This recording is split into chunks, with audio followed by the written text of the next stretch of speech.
And we are live, ladies and gentlemen, for a new episode of the Electrek Podcast. I'm Fred Lambert, your host, and I'm joined by Seth Wintraub. How are you doing today, Seth? Pretty good. All right. Quick word from our sponsor this week. This episode of the Electrek Podcast is brought to you by the all-new, all-electric Volkswagen ID4 SUV with zero direct emission. It's the first electric vehicle for everyone. Before it can change the world, it has to change yours. We're going to have a little bit more to say later on the show about the ID4. Thanks, Volkswagen, for sponsoring the show this week. All right, Seth, right now, you have a different background than usual. What's happening? That's right. I'm at the Detroit Wayne County Airport, which is picturesque, to say the least. Ford invited us out to check out the F-150 Lightning. Unfortunately, just about everything is embargoed until next week. It's really hard not to just blurt out all these amazing new details that we know. And I would love to tell you, Fred, but of course I would never tell you something that's embargoed because that would be wrong and everything. But if you do have any, questions, I can probably hint you in a direction. All right. I'll try to do that later on the show. And we do have some new information about the truck, a little bit of a teaser that's not embargoed that Ford released this week. So we're going to get into that and then try to pull some teeth out of Seth on the Lightning later on. But as usual, we're going to start with some Tesla news. And so this week, the main thing that was talked about this week is the whole crypto situation with Tesla. Of course, if you haven't been following, a quick recap: Tesla invests $1.5 billion into Bitcoin in January. A month later, they open up a payment with Bitcoin. If you want to order Tesla vehicles, you can pay with your Bitcoins. And things this week look like Tesla was going deeper into not Bitcoin itself, but crypto at least. Last week before that, with the earnings, Zach Kirkhorn said that they stress tested the Bitcoin, sold a little bit, see if they could have access easy. Then they made some money off of that, of course. Then he even said that for customers who do pay with Bitcoin, they're going to keep the crypto. So they're not going to change it to USD right away, to the US dollar. So they're going to actually build their cryptocurrency portfolio. And then earlier this week, you even have Elon polling his millions of Twitter followers, asking if Tesla should add Dogecoin as a payment option, which wasn't surprising. The majority of his followers said yes. But then a few days later, a little bit of a cool down on crypto and especially on Bitcoin. We noticed that Tesla removed the Bitcoin payment option from their website, and just hours later, Elon ended up sending a little quick memo note through Twitter in which he said that I'm going to read it here. Actually, I cannot see it. Okay, give me a second. I'm going to pull it out in full because I think I'm missing some word. Twitter is not great for those screenshot thing when you try to add more text. Should have a better, yeah. And for some reason, my internet is being super slow right now. All right, I'm going to pull it up right here. So Tesla has suspended vehicle purchases using Bitcoin. We are concerned about rapidly increasing use of fossil fuels for Bitcoin mining and transaction, especially coal, which has the worst emissions of any fuel. Cryptocurrency is a good idea on many levels, and we believe it has a promising future, but this cannot come at a great cost to the environment. Tesla will not be selling any Bitcoin, and we intend to use it for transaction as soon as mining transaction to more sustainable energy. Well, I think there was a mistake here somewhere, probably to move to more sustainable energy. But we're also looking at other cryptocurrencies that use less than 1% of Bitcoin's energy in transaction. So I don't know how much Dogecoin used in transaction, but I would be surprised if these two announcements back to back were not linked together. So yeah, this is actually something that a lot of people brought up back when Tesla first announced the move into buying Bitcoins, and especially accepting transaction, because Bitcoin has a mean to move a lot of money around, it's actually pretty efficient. So buying a 1.5 billion Bitcoin wasn't that big of a deal. Of course, that was also a sort of a seal of approval for Tesla on Bitcoin, and despite its energy use. So now that the quick reversal here is, I mean, it's bringing a lot of like people are asking, like, how come you didn't know that beforehand? And Elon did actually brought out this chart that did show a more recent increase in energy use in the network. So you can at least point to that the increase, the fact that it was recent, might be what prompted him to have a change. But it is quite strange for sure. We have our local blockchain cryptocurrency expert here, Stefan Hall. What is he saying in the comment? What no one is talking about: Tesla Powerwall and Subaru subscribed by long-term gains, subsidized by long-term gains from a built-in Bitcoin miner.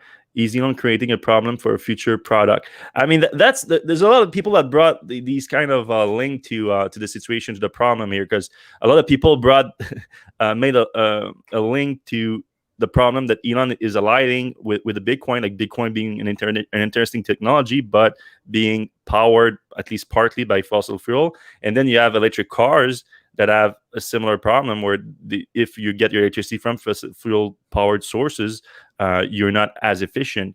So a lot of people draw some link to that. But I mean, there's a big difference where Bitcoin itself, that the transactions are not as efficient as our current means of transaction, of banking transaction, versus electric vehicles. Even if they are not powered by clean sources, the system itself is more efficient than an internal combustion engine. So it's not exactly the same. However, they both benefit from a cleaner grid and cleaner energy sources. So like Stefan is mentioning here, Tesla could play a part in this, because just like if you take into account, a lot of people are saying like, oh, electric vehicles are less efficient or just as polluting if you plug on the grid and charge it. But what they didn't take into account is that a lot of people that own EVs are more clean energy minded, and a lot of them have residential solar on the roof, and powers the EV through that. So when you take that into account,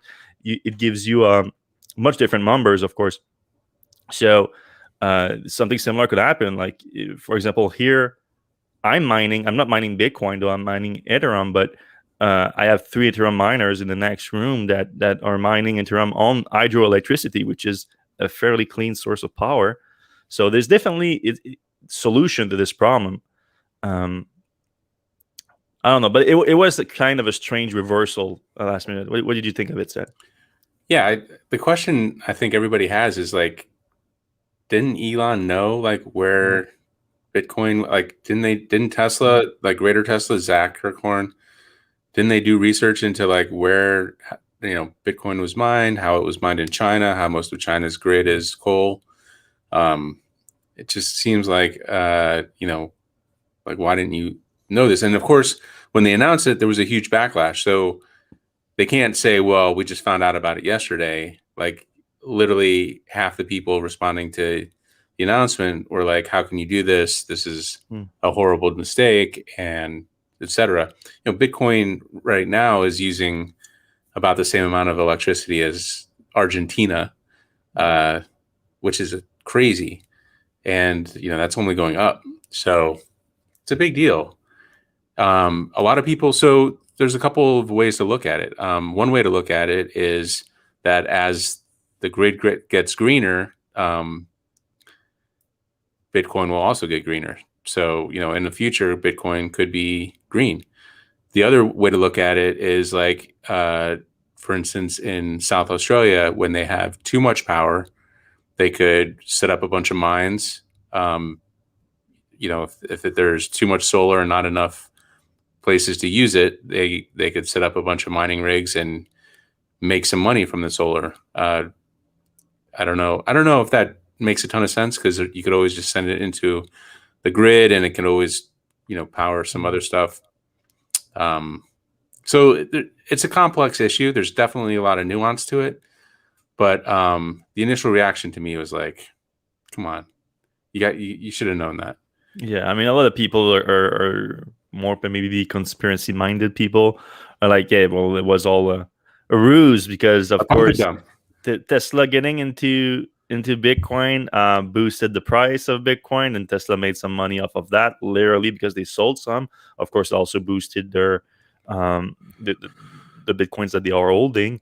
But now the crazy part is that you see just how influential Tesla and maybe especially Elon here is on large markets, because Bitcoin has become like a massive market. It was 1.1 trillion dollars worth, and it crashed by over $100 billion in market value right after, within the next, I think, 12 hours after this year, like after the announcement that they were, the only announcement is they stopped taking transaction with it, which I have to assume was fairly small. Like, we don't have actual numbers, but I mean, I'd be shocked if more than 200 people bought cars with in between the short period of time where they accepted Bitcoins to buy a transaction, because it's not it's not very efficient to buy a car with Bitcoin to start with. Forget about the energy use. I mean, the actual transaction itself is just not a great way to buy something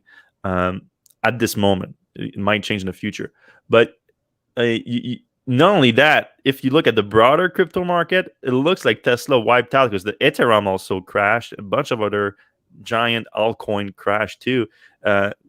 It's estimated that between 300 and 400 billion dollars USD equivalent was wiped out in the crypto market within the next 24 hours after the announcement, which is kind of insane. Crazy. And it shows just how volatile the market is too.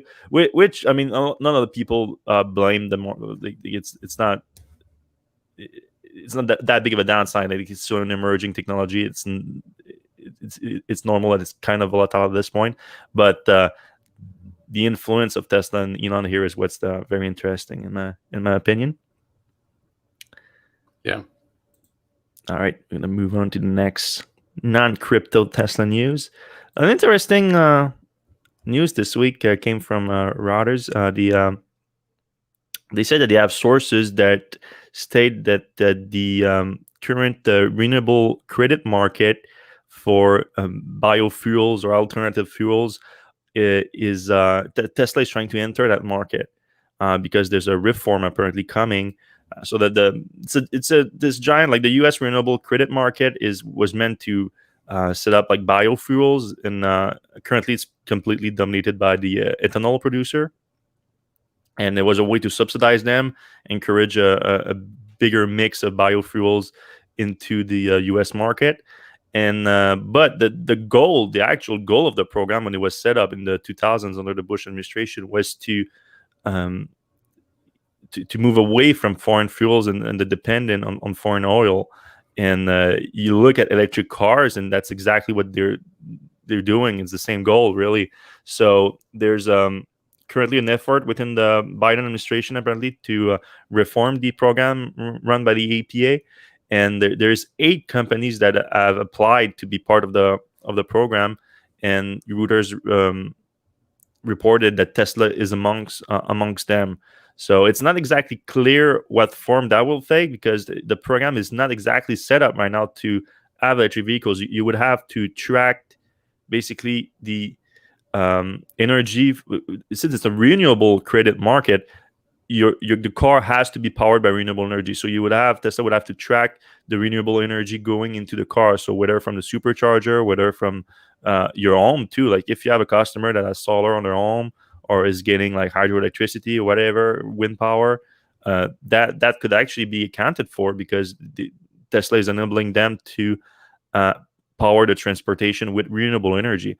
So it's kind of complicated right now to get it done, but there's 8 companies, including Tesla. We don't know the others. The EPA doesn't release the names, but apparently Tesla is among them. So I would assume that 8 others are all also like electric vehicle company, because all the biofuels people, all the ethanol people already all over that. It's billions of dollars that they get every year from that program. And now maybe electric vehicle manufacturers could get involved, including Tesla. Would be interesting to see how they implement that, though. I'm very curious. Yeah, don't quite fully understand how that's going to work. Yeah. Maybe it's going to be just like superchargers, which would be a lot easier to do. Yeah. Or it would be like home charging station. I mean, Tesla is a very connected company, so they have good ways to track things, but this one's going to be a tough one, I think. All right. Elon gave a little bit of a timeline update on full self-driving V9 and FSD subscription. Take all of this with a grain of salt. I'm not gonna go through the like, if you like. I basically when I use the same post that I copy paste everything and just had the new updated timeline, so you can go on Electrek and have very much like a like point by point update to the timeline, how many times it changes. But right now, what he said is that they are about a week or two away. Well, next week they're gonna have a US version of V9 but it's not going to be the full polished one. It's going to go into a beta release in a week or two. So a week or two from this week. So by the end of the month, basically, the beta, the early access should have the V9. And then he also updated the full self-driving subscription, which was a sure thing for this month. Now it looks like it's about a month away. So probably more likely going to be next month. But it was a sure thing for this month, so like now it's not even a sure. It's about a month away. Yeah. I would assume that they're really waiting for the V9 to be released because they don't really want people to. Well, of course it's better than nothing to have people buy the subscription, but they really want people to buy the package, the full self-driving package, because that's an extremely high margin package. It changes a lot of Tesla's margins on vehicles, of course, every time they release a new feature under the FSD package, it increases the take rate in the customer base. And now Tesla it's not only about new cars, it's about the existing fleet. Like you have over 1 million cars, and we've never really knew the take rate. I did have a good source maybe like 4 years ago when Tesla first released, like within the first year of the FSD package or the version that was back then, I had a take rate in the US of like 30%, but it's widely different in other markets though, because the package is not as useful right now in Europe as it is in North America, as it is in China and other places because of different limitations from regulators. But in the US apparently was 30%. I would be surprised if it's much higher than that right now. What do you think? I have no idea, to be honest with you. In my household, it's 50%. So that gives you an idea. Yeah. One of my most popular tweets in a while was just saying, "This is evergreen content." Like the title of the post was, couple weeks. Mm-hmm. So it's always a couple weeks away. So. It'll happen at some point. I just I don't know why I give so many bad timelines. Like, I mean, especially this one, like he's been hyping it so much, it's gonna blow your mind. The improvement versus V8 is massive, is gigantic. I think he said, like, you use all his favorite adjective about when you hype something up, and then it's been pushed a few times. So a lot, like, people were like, and especially like the people that bought the package already, like you and I. Like we poor, like, I mean, I don't even remember at this point how much I didn't pay the $10,000 because I bought it a while ago, but I paid a decent amount of money.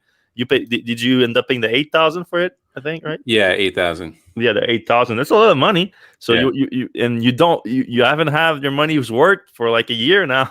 I know of it, because it's fairly limited right now, the capacity. So it better blow our mind. Maybe it will. Yeah, and I'm even in a stranger situation because I'm in Canada now, and we have no idea when that's going to be released in Canada. Right. Because apparently, so now we are 2 weeks away from early access. Then at the same time, within a few weeks after that, we expect them to release the new download button. So that means in the US, not just most people, probably everyone that wants it, that have paid for the FSD, should be able to get it.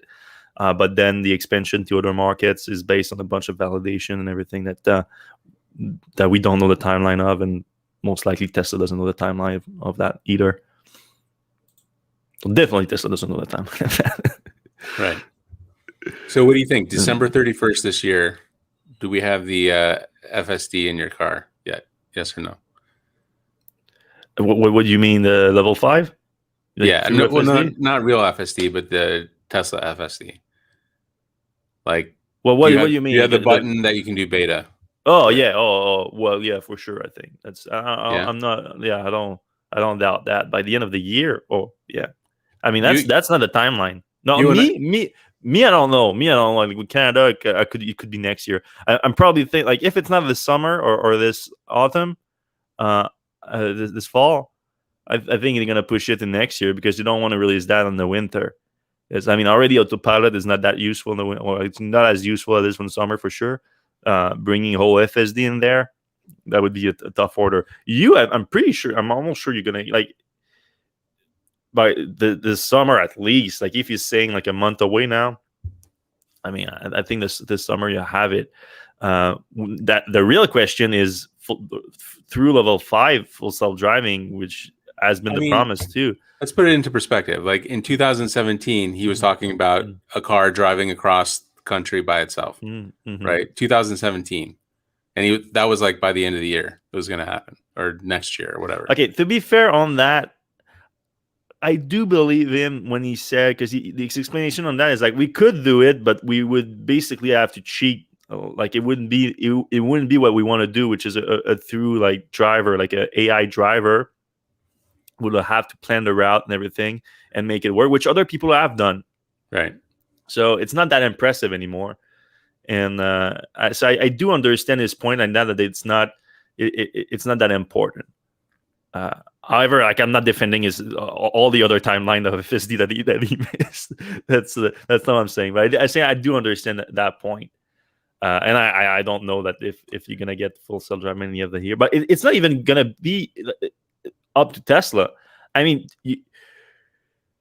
V9 should be like pretty damn close, other than the fact that you will have responsibility on the vehicle. So it's not going to be level 5, but the capability of it should be close.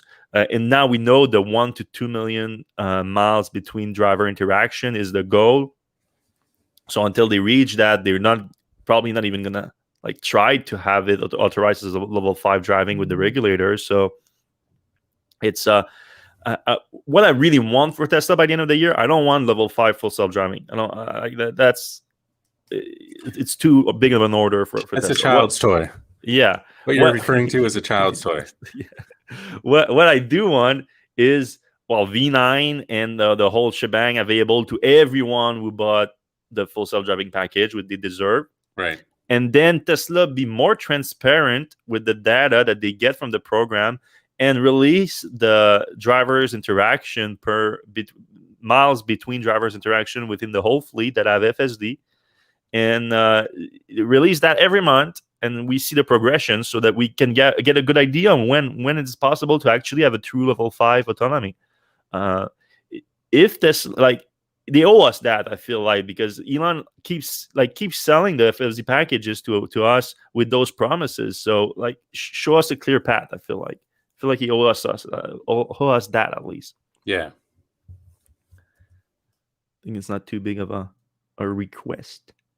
All right, let's talk Cybertruck real quick, because the Cybertruck show up in New York last week for Elon's Saturday Night Live performance. Did you watch that, by the way? I watched it Sunday morning. I don't stay up that late anymore. I didn't see a thing of it. Didn't look at all. Really? Was it good? Yeah. I'm no interest in it whatsoever. So, like, I love Elon Musk, but not for his comedic sketch comedy capacity. Yes. So it was a little cringy just because the way he talks is a little what he said at the monologue I thought was nice. Like it was a good way to like gloss. He's like said something about mass, and like I didn't like mass before, but I'm now good with mass or something. So there was some stuff that the writers obviously knew they had to kind of fix. And then there was some funny stuff like this Chad on Mars one, but Elon wasn't the funny part. Like it was the Saturday Night Live people. You're trying to tell me that the engineer and physician, like physics graduate, wasn't the funny part in a cast made of all comedians and actors and everything, like professional writers. That's right. It's the engineer that wasn't the fun. But that's insane. I can't believe it. And Yeah. that's the reason why I didn't watch it, because I'm not a big fan of SNL to start with. Like, they do have their moment of brilliance. I will give him that. Yeah. But like, I think it's sprinkled into between way too much content, and of course, because like they produce a lot of it. Like every week they have to produce like a very big show. But yeah, I didn't find the appeal in watching Elon doing that. But the good thing that came out of it for the Tesla fans is that he brought the Cybertruck with him to New York, and Tesla displayed it at their meatpacking district store in Manhattan. And now the interesting thing is today we see that yesterday, because the video was taken yesterday, that the Cybertruck is now, or at least a Cybertruck, is in at Gigafactory Texas in Austin. So people are like thinking like it's not impossible. It's the same truck that made it there, in just a few days. But people are starting to think, oh, maybe it's a new one. Trucks, plural. Yeah, because the crazy thing, Tesla unveiled that thing in November 2019. And they showed it around a few times over the next year. Then it went dark for a while. Then it showed up at Gigafactory Texas last month. It was the exact same truck. Same truck was also seen in New York.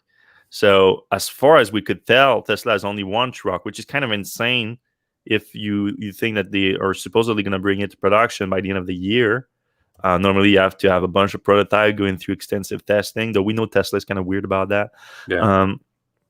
So then, like, the fact to see a different truck would be a big deal. We don't know that's the fact, because obviously this was filmed by Tesla Terrafactory Texas update on YouTube through their drone footage, and it's filmed from a distance, obviously. So a lot of people saying it's not even the truck itself, it might be a banner and everything, but I find that article, like the truck always looks weird. Like this truck just looks like it's CGI. It never looks real. So right. The fact that it looks like a banner doesn't mean it's a banner, and it would be weird to have a banner just hanging out right there in the middle of the factory here.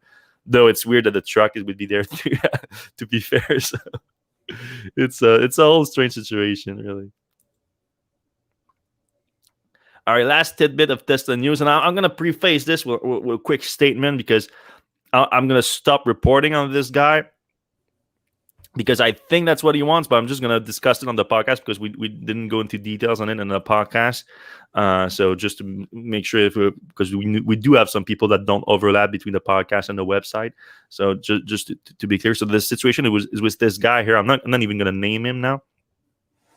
That was spotted a few weeks ago, a bunch of time in the back of his Tesla, driving on autopilot in the back seat, and like touching the wheel with his feet from the back seat to remove the autopilot nag on it, and the autopilot alerts that ask you to apply torque on the wheel.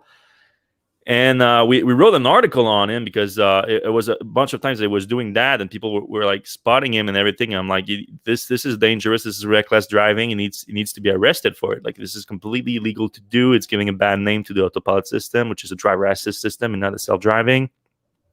And then after we posted our article, a bunch of other media took up the story too. And then the California Highway Patrol, this guy was spotted in the Bay Area in California. So the California Highway Patrol said that they were investigating the situation. Then a few days later, after that, they announced that they arrested the guy, and they charged him for reckless driving. He spent like a night in jail or an afternoon in jail or something like that, and then was released. But then the crazy part, so I always like, so when I first wrote the article on it, I got a bunch of information on it, and then the second article, I released his details and everything. The police like arrest him, and then he was arrested for sure. But then when I look at his name, like I looked him up online, he has this weird persona online that like it looks to me like he's trolling.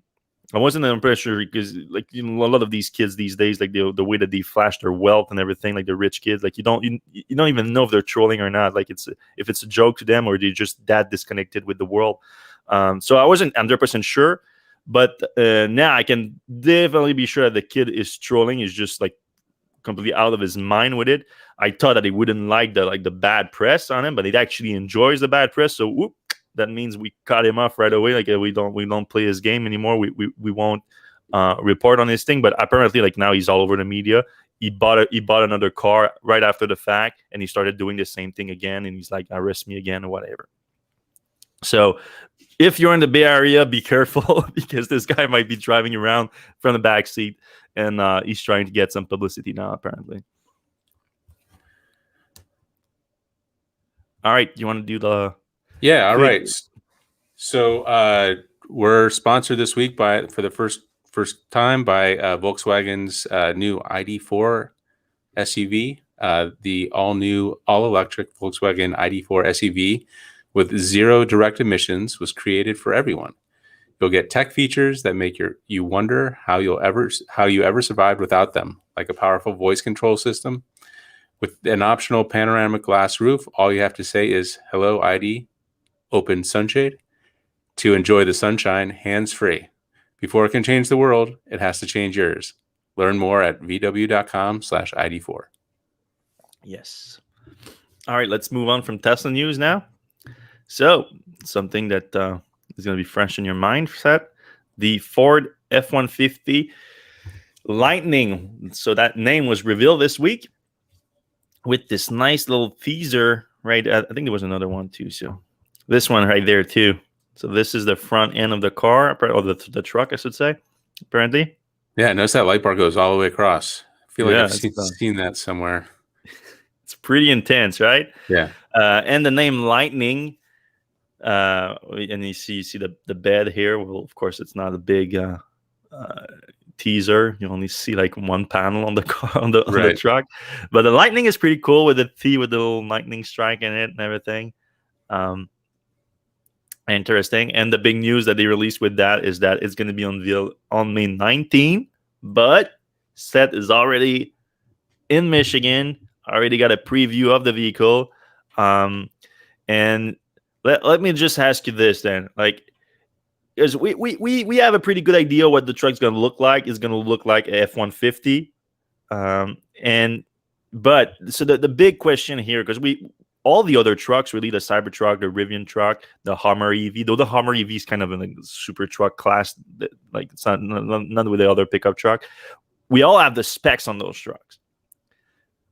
The big news that they're going to unveil next week is going to be the spec and the prices.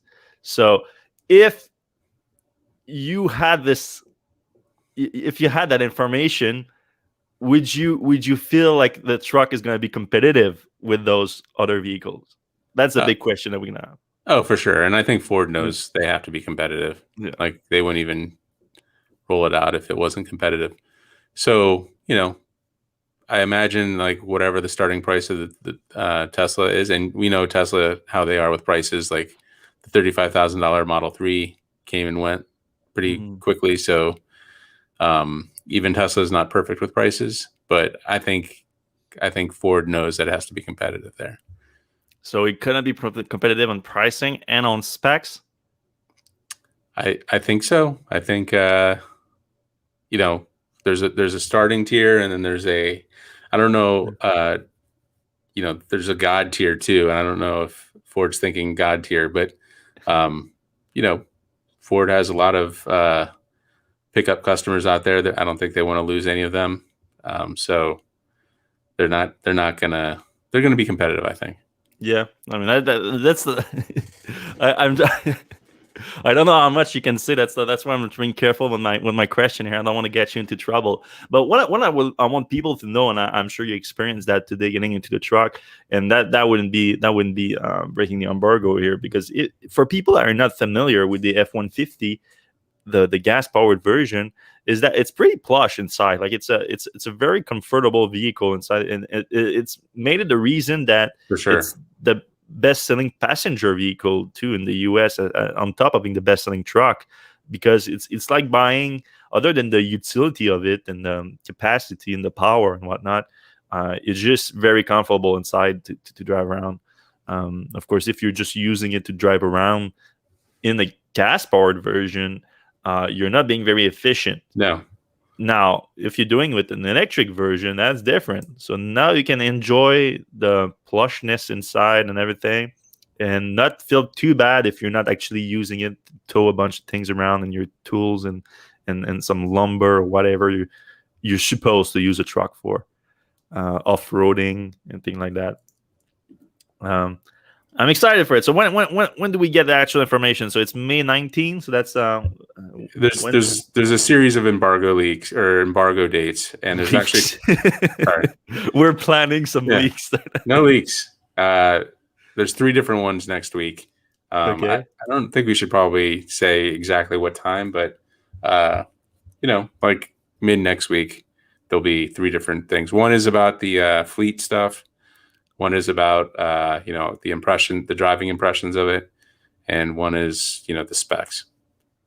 Okay, but the actual unveiling is on the 19th, where the unveil. So those things are going to be before that. I think they are. I think one is before, one is at the same time, and one is after. Okay.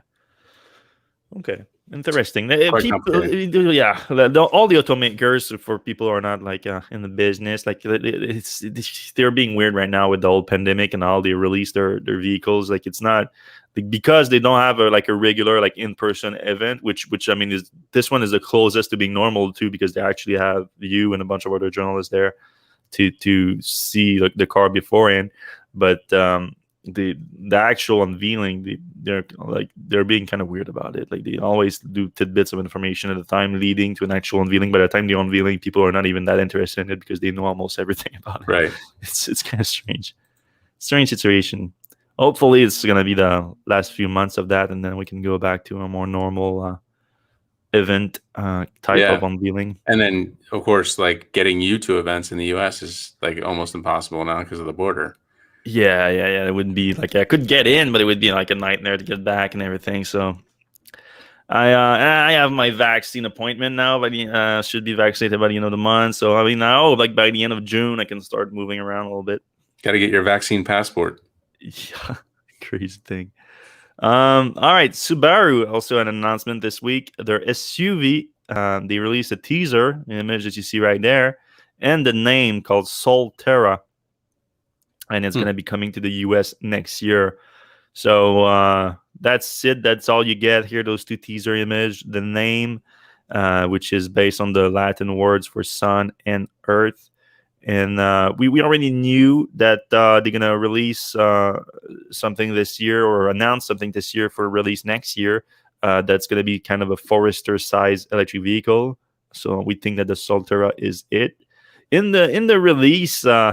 you see that Subaru is kind of is having a tough time with electric vehicles, really, because in the release they boast about their all-wheel drive system, and I mean Subaru has always been known for the all-wheel drive, but the all-wheel drive was based on a mechanical shaft, a drivetrain, and electric vehicles sort of made that obsolete, because with the dual motor powertrain, you can have awesome best ever seen in internal combustion engine powered all-wheel drive with just a simple dual powertrain on an electric vehicle. So they kind of took away this big advantage that Subaru has, because Subaru has almost like a market monopoly in some markets that needs a lot of all-wheel drive, like Colorado and a few places in the Northeast. They really cornered some markets, but they're gonna have a tough time. And they tried in the press release for the Solterra, they tried to boast about their all-wheel drive, but it didn't make much sense. It's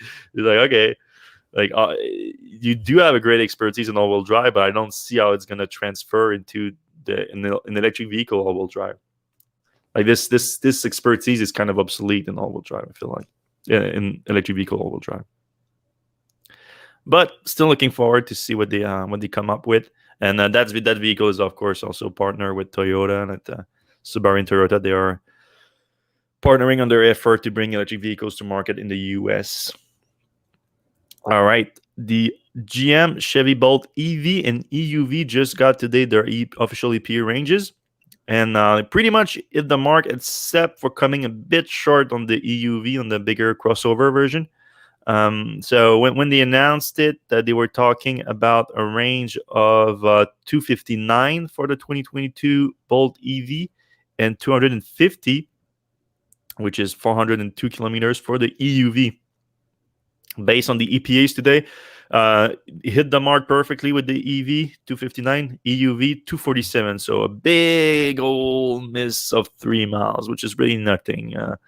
And it also makes sense because with the different form factor, a little bit higher up and everything, like actually I was impressed that only 9 miles difference between the two.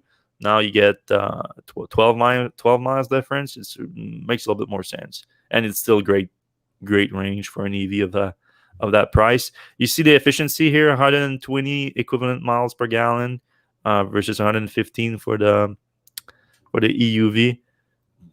You see how it compares. I mean, the Model 3 is still king at 142, but you compare it to the Kona, which I think would be comparable. Kona is probably the closest comparison with the EUV. Would you think?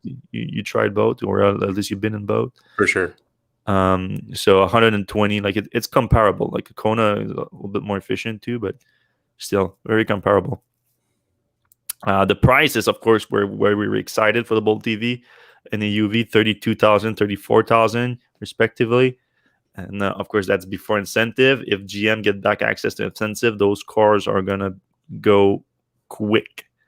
If they do get a $7,000 or even $10,000 incentive on it, but I don't think GM is gonna produce a ton of them. Like they're already more looking into the Ultium battery pack, and all the vehicles are going to be powered by that.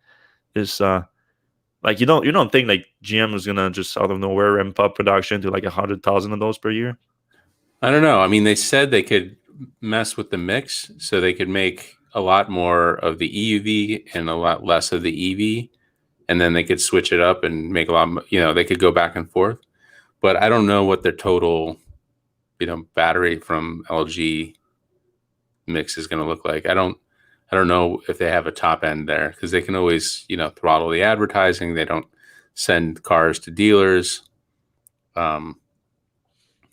They don't need if they get the incentive, they won't even need advertising. I mean, if that happens, it's going to get crazy. But I mean, I'm in Detroit right now, and the Ford event was like an hour and a half away.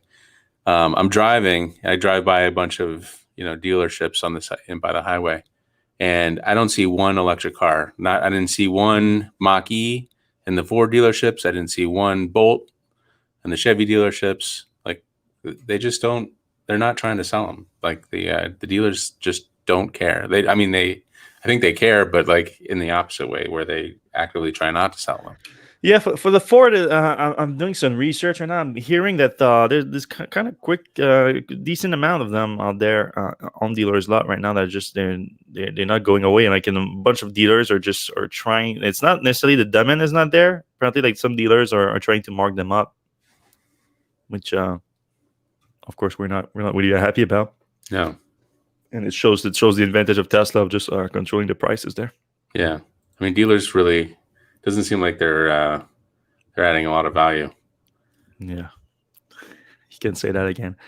All right, one more pieces of news, and then we're gonna jump into the comments. So if you guys have any questions, any comments, things you want us to comment about, put them in the comment section right now, and we can get to them in a second.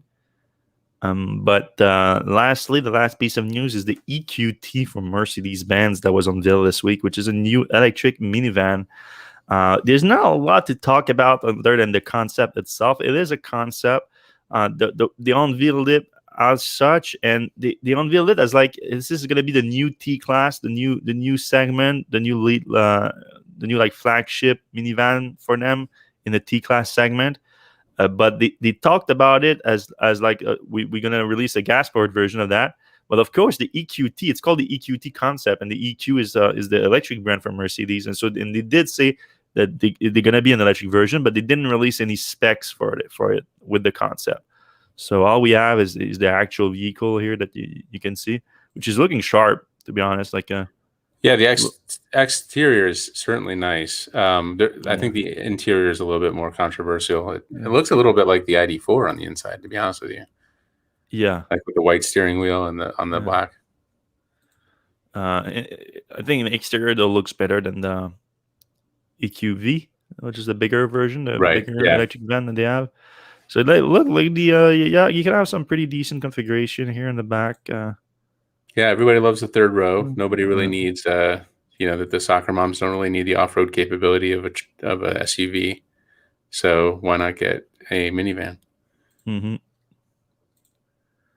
So yeah, again, not much to talk about. Like, what did they actually say about the vehicle? So they said the new T-Class will be launched into the market in 2022, so next year, complements the portfolio in small van segment together with the commercially positioned Citan, which will celebrate its premiere this year, including a full EV variant. The fully electric version for the private customer will follow later. Yeah, also like the Mercedes van segment, they're a lot about the commercial vans. So the same thing with the EQV that happened last year. We're going to probably get more details by the end of the year about what's going to be available, how much it's going to cost and everything, and actual specs on it. But there's not a lot of option right now if you're a minivan person, minivan family, to go electric. There's the Pacifica, EQV, and now maybe that thing. We'll see. All right, let's jump into the questions. All right. Gotta scroll a few times. That's a good sign. Hi, happy Friday. Doge shakes my head. LOL. We had this question from Steven, and then Jason240 says, I expect most of the crypto miners aren't investing in renewable energy directly after spending all their money on video cards. That's a good point. Video cards are a pretty big portion of your rig cost. Especially and a lot of people also brought this idea that like you said, like you could potentially use the excess electricity to a cheaper excess electricity in order to power your mining operation. But here's the thing, like it does make sense for like small mining operation to do that, home mining operation to do that. But the actual, like the most of the mining right now comes from giant mining operations, and those have to run all the time to recoup their money. So for that, the excess electricity is not really a likely scenario. All right. Stephen Hall says Christmas lights powered by U.S. consumers in the U.S. for 2020 alone was also equal to the power consumption of Argentina. Which is more useful? Well, here you can see that Stefan just hates Christmas. I think that's the moral. That's my takeaway. Yeah, that's my takeaway from that, because he doesn't make sense otherwise. Like he's just a Christmas hater, right there. All right, Shane O'Sullivan. How do EV owners in the U.S. and Canada charge their EVs from solar? I.e., what are the options for home chargers that use surplus solar, Solar Edge, Smart EV Charger, etc.? Well, there is a Solar Edge Smart EV Charger, but that the point of that thing is to allow you to charge faster on smaller house boxes. If you only have like 80 amps coming in, you want to charge a lot faster, but you don't have room in the box. That's when the Solar Edge makes sense. Mm-hmm. But the bigger thing is that solar comes into your house, and if you island your house and go off grid, you can just send it right to the charger. It is changing from DC to AC back to DC, which is not optimal, but it's really not. There's no trickery involved. It's just solar's coming in, power's going out to your car. So it's not really black magic or anything there. Michael Hansen, there are many Bitcoin software implementations. Only the BTC one is a power hog since stuck at 1 megabyte blocks, limiting it to around 2,000 transactions per 10 minutes. Right. Yeah, I think you're talking about there's a lot of blockchain software implication, and the Bitcoin one is a power hog, which is true. Like there's, and Elon did mention that in his statement that they are looking at other cryptocurrencies that are more efficient, and they're playing them for sure. Ethereum is more efficient too, and has a lot more application actually than the Bitcoin blockchain. Right. All right. We want to go too deep into that rabbit hole. Mm-hmm. Green Gold says, do you think Tesla prices will come back down once supply chain issues are fixed? I didn't know that there was. I mean, we know that there's global supply chain issues, but I don't know. They had to shut down the Model Y production for a while in China, and then 2 days in Fremont. And they did say that even though they didn't have to halt production further in Fremont in Q2, they were having some supply chain issues. And I think even in China, the the press team there, which we don't have here, even confirmed that the most recent price increase in China, which was not that significant to be fair, was linked to costs related to supply chain issues. So this is definitely something that's happening. Now, so you're talking about the prices of the cars here. It's been significant in the U.S. the price increases. It's not the same as in China or anything. I think we're gonna have maybe if there's no like new incentive, but then if the incentive comes, like for sure Tesla's gonna take advantage of that and just keep that higher price. Yeah. All right. Igor Grob says, will all future Teslas be delivered without radars, starting with Model S? Yeah, that sounds like a possibility. But I think they might keep it as a just as a fails, like as just a redundancy, like having more information is better than less. I agree. So even if the vision-based system is what they're betting on for the main driving capacity, you become like it's a superpower basically to have like radar. Like, can you imagine if drivers right now, if humans that had a built-in radar, like we would be better drivers for sure. We wouldn't walk into glass doors. Yes, we wouldn't walk into glass door. But in terms of real driving applications, like this technology that Tesla actually developed, that you can like bounce it back underneath the car to see in front of it. Like this is useful. Like, because Tesla's technology, vision based, like is as good as what the vision can see. But even though like it's better to have like 8 cameras around the car than just 2 eyes looking forward and looking into mirrors and whatever. Having that would be a big advantage that the cameras just cannot perform. They cannot look around a big truck that's in front of you. Yeah. All right, Michael Hansen, think price will drop after the successful ramp of the 4680 cell production. Yeah, here's the thing about that. Yeah, it's not like they get the 4680 cells and then like all the vehicle programs already did the 4680 cells. It's going to be very gradual and starting with the Model Y, of course, but it's just the Model Y produced in Texas and in Berlin. So it's not going to be like the Model 3. I don't think we're going to see a 4680 in Model 3 for at least like maybe 4 years or something like that. So I wouldn't expect that having a big impact on pricing for the Model 3. Tesla's going to use the cells for that for the Model Y. Then they're going to with the Tesla Semi, which there's not going to be any price drop. The car is not even for sale yet. The truck is not even for sale. Same thing with the Cybertruck and the Roadster and everything like that. So I wouldn't count on the 4680 having a big impact on Tesla's current programs right now. And even with the Model Y still in production in Shanghai with the 2170 format, same thing in Fremont. And Tesla might focus on other versions of the Model Y with the 4680s first. That would make a lot of sense. So we'll see. All right. Frederick Stimkorb asks, how many non-Tesla employees have the current iteration of FSD beta? I've heard the number is less than 100 people. Yeah, Tesla, like this is where Tesla has been kind of weird about, like with the information that Plain Sight revealed, the expansion to 2,000 owners didn't look like it happened quite as simple as that. It looks like still the vast majority of the people testing the program are Tesla employees. Now, they're not necessarily Tesla Autopilot employees, like they're engineers working on the program. They can be like salespeople. It can be other engineers that are not related to the Autopilot program, but they are within Tesla. They're just providing the feedback. But yeah, there's not that many. I think it's over 100 by this point, though.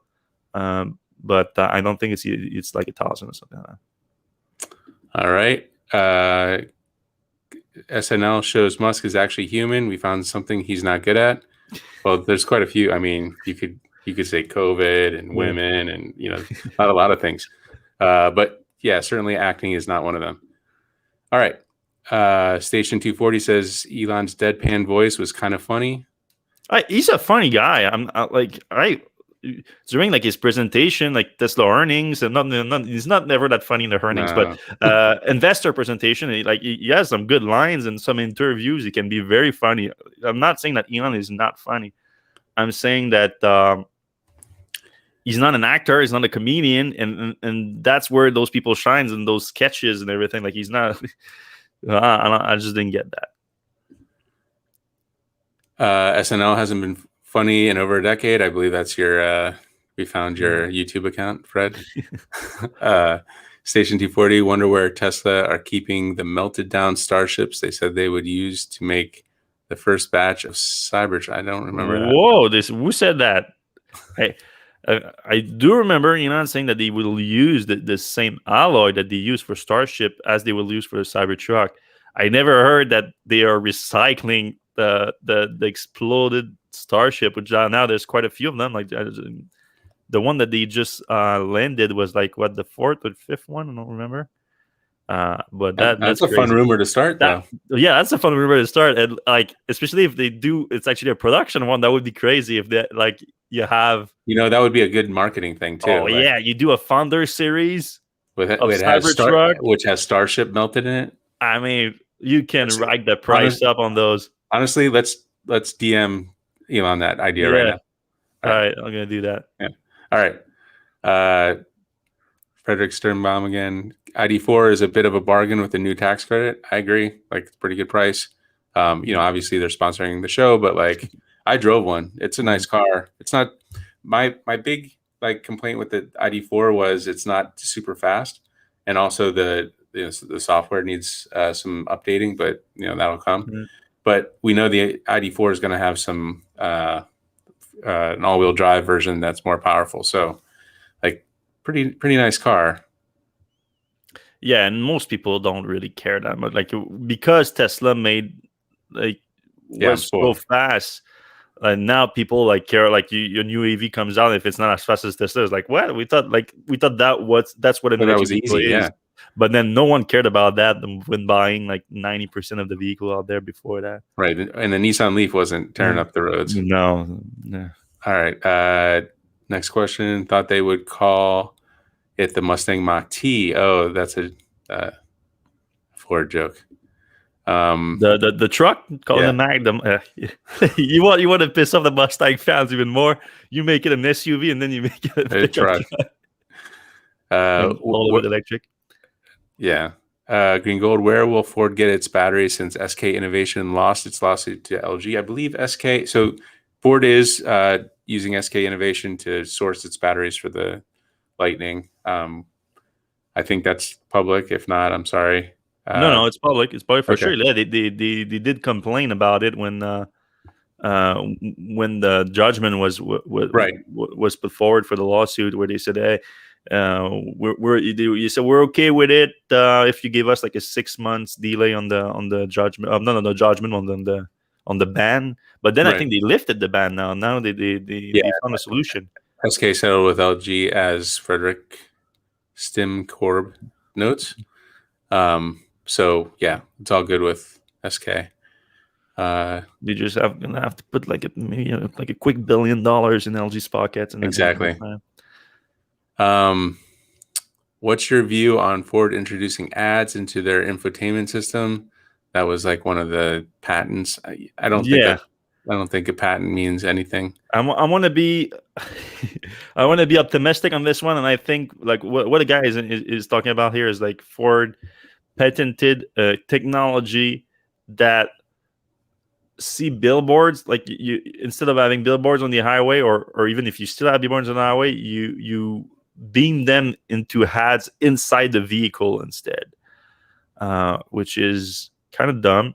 It's like, but anyway, I'm hoping that like a lot of people, they patent technology that they never use. I think that's going to be the case here, right? And hopefully they patented, and if it gets granted, and because I think it was just an application, if it gets granted and like they never used it, and like no one else can use it. Yeah, nobody else can use it either. So Ford maybe is just doing everyone a big favor here.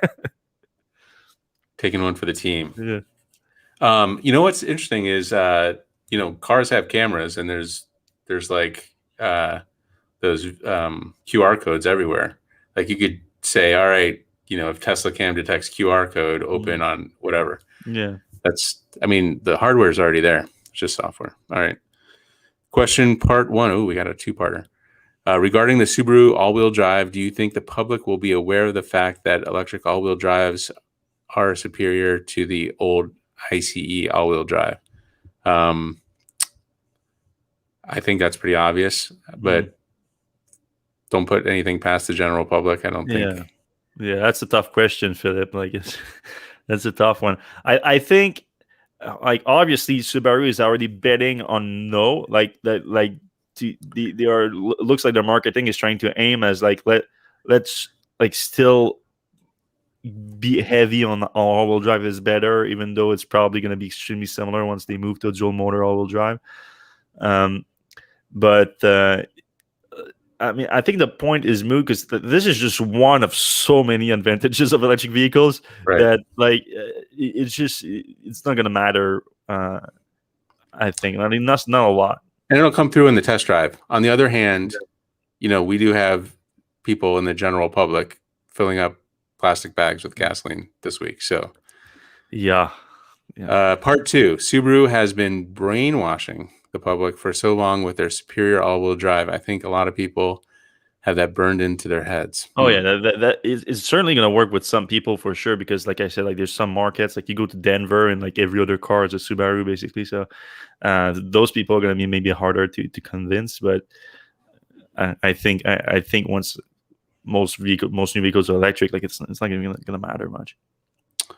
Frederick Stimkorb is back saying the sales of the Mach-E have been dropping. Do you guys think they are having problems making them? Well, yeah, I think they had a production halt in Mexico during the peak of the chip shortage. But also we just discussed like some of them are sitting in lots too because of dealership trying to mark them up. Steve Laminack says, what do you think of the Jeep hybrid? It's a plug-in hybrid, or do you only do full electric? We do cover plug-in hybrids as long as it can get you decent miles. Yeah, decent miles. And so we've seen a few times that plug-in seems pretty nice. Obviously, we'd like a full BEV version. So what do you think, Fred? I mean, I don't think we're going to cover much this one. The Jeep, like Chrysler, 4xe. Like all the Stellantis brands, whatever their name is. It's like it reminds me of Greece for some reason. Yeah, a little bit. Reminds me of someone like having a stroke, trying to pronounce something. But they need to get in shape and everything on the EV front. I mean, Peugeot is going to help them a little bit in terms of the overall mix. But the Jeep brand, they need to catch up for sure. All right, another guy with that was the same question. All right. Do you expect there will be shortage of Teslas later this year if a 10K EV tax credit gets passed? Yes. Yes, Eric. I think you knew the answer of that one, Eric. Like, there's going to be a shortage of every EV vehicles out there. Like 10,000 is a lot of money. I think like they are overshooting it, like with the timeline and the amount, the 10,000, 10 years, and all that, to maybe negotiate it down a little bit to something that makes more sense. But even if it goes back to like 7 or something, it's going to be massive. All right, next question. I have the e-bike with 2 kilowatt and what does that say? 180 millimeters disc brakes. I want to upgrade to hydraulic. Any recommendations? That is not my or your expertise. Yeah, I would say Tektro brakes are pretty good. But yeah, just ping Micah, send him an email or something. Yeah, Micah can answer that. All right, Green Gold. If Tesla is raising prices because of the possible EV tax credit, that would be terrible. It would be terrible. And it would be taking advantage of the taxpayer. I mean, you have a point, Wilgo, because it is counterintuitive to the goal of having the EV incentive, which is for more people to buy EVs, not to make more profit for the automakers when they sell EVs. However, where Tesla, you can cut them a break, is that the program was not set up for people that are actually early and volume production of electric vehicles, which was the goal of the program. Like the program was just set up extremely poorly, which put Tesla as a disadvantage for the last 2 years now. How long has it been since they don't have, like, it's been a while, right? It's been a while, 2 years maybe. Yeah, it's been like 2 years that Tesla has been put of a disadvantage because of the program. So I think it would be fair for them to did recoup some of that through the program. But I understand that it's a controversial point for sure. It's not ideal. It's not an ideal situation. And but at the same time, like, it's gonna be like just for, you don't do it 10 years. You do like 3 years. I think you would be perfect. You do 3 years, every vehicle, you give them like a $7,000 credit on it. And I mean, that's not our favorite situation. We are all here for, like, bigger proponent of the carbon tax and everything. That would be perfectly, if it's well applied, it would be the fairest solution, the most fair solution. But apparently, it's too difficult politically to implement, according to comments that Elon relayed from the Biden administration when he suggested it. That's what he said. Apparently, that's coming from the Biden administration. So, anyway, that's all for the comment. All right. A quick word. Thank you to all new all electric Volkswagen ID4 SUV for sponsoring this episode of the Electrek Podcast. It was a pleasure to do the show for you guys this week too. And thanks a lot for listening. Thanks a lot for watching on YouTube. If you're watching on YouTube right now, please press that subscribe button, because it looks like most of you are not subscribed. I don't know why. You guys are missing out. It's free. Just click on it. Give us a like too. That's also free, and it also helps the YouTube algorithm for some weird reason. And then, if you're on Facebook, you can do the same there. If you are on your podcast app, you can do that too, and you will automatically download the next episode when it comes out. And we're gonna see you same place, same time next week. Have a good one.